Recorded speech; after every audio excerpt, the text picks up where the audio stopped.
January Regents 2019 multiple choice questions 1 through 8. After a dilation with center 0, 0, that's the origin, the image of dB to dB prime, if dB is 4.5 and dB prime is 18, the scale factor of this dilation is which of the following? So I've told you in the past that when you want to write the scale factor, you want to put a length of the image over the corresponding length of the pre-image.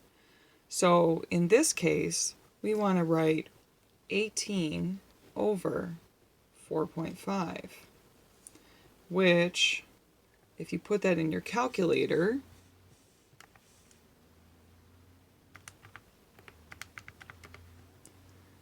reduces to 4 over 1. So my answer is choice 4. In question 2, in the diagram below of triangle ABC with sides 13, 15, and 16 is mapped onto triangle DEF. So this is mapping onto this. That's important.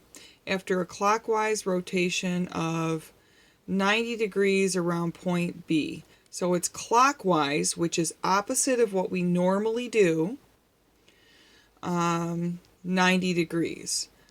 So this is the same as a 270, which doesn't really matter in this problem, but just understand that normally we go counterclockwise, and so this is technically a 270 degree rotation around point P. So that means C is going to map onto point F, and B is going to map onto point E. So that means this is 13, and that means this is 16, and this is 15. So if DE equals 2x minus 1, what is the value of x? So our equation will be 2x minus 1 equals 16. 2x equals 17, x equals 8.5. Read the question again. If DE equals 2x minus 1, what is the value of x? I'm going to choose 4, 8.5. Okay, in number 3 it says on the set of axes below, triangle ABC has vertices A, B, and C, and they give you the coordinates, and D, E, and F also giving you the coordinates. What sequence of transformations will map triangle ABC onto triangle DEF? Well, you know there's going to be a dilation, and all of our options include dilations. And let's see. We want ABC onto DEF, so A has to go on to D. So there's going to be a rotation of some sort. Looks like it's about 180 degrees because it's fully turned around. So what sequence? Okay, so let's check them all. A dilation of triangle ABC with a scale factor of 2. Well, yes, it has to get bigger, centered at point A.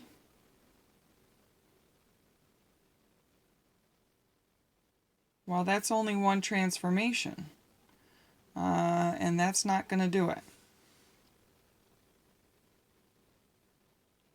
A dilation of triangle ABC by a scale factor of 1/2, that's not going to do it. That's smaller. And then in 4 you see a scale factor of 1/2. That makes it smaller. So by process of elimination, we're going to choose 3. Sorry. Okay.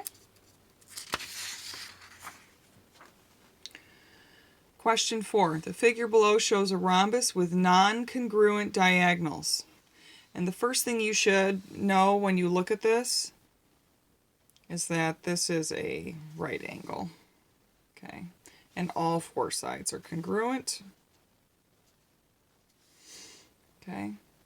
And this is congruent to this, and this is congruent to this. So we end up with actually 4 right triangles that are congruent. What transformation would not carry this rhombus onto itself? a reflection over the shorter diagonal.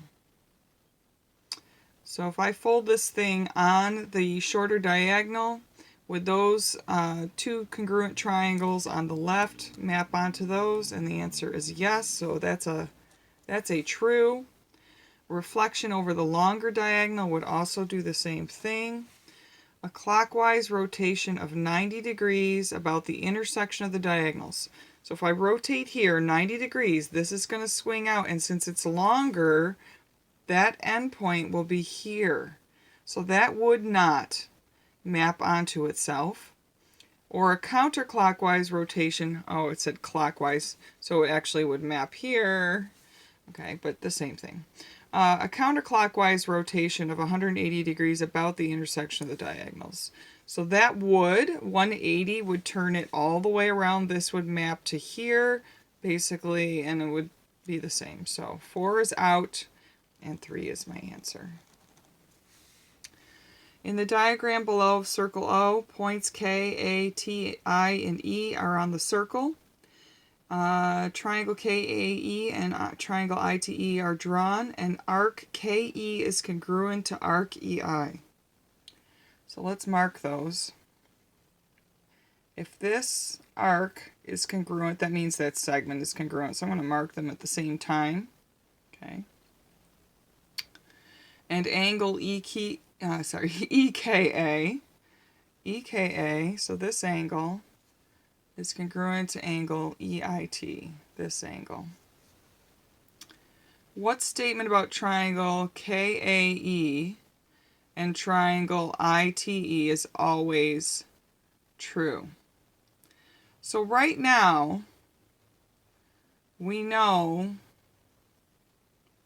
an angle is congruent to an angle and a side is congruent to a side, but we don't know anything else. We don't know if these angles are congruent. That's not true. Actually, let me back this up. So if these arcs are congruent, then the inscribed angles are also congruent. So this angle is congruent to this angle. So now, when we look at these triangles, we have angle, angle, side. And so now we know that the triangles are always congruent using angle, angle, side congruence.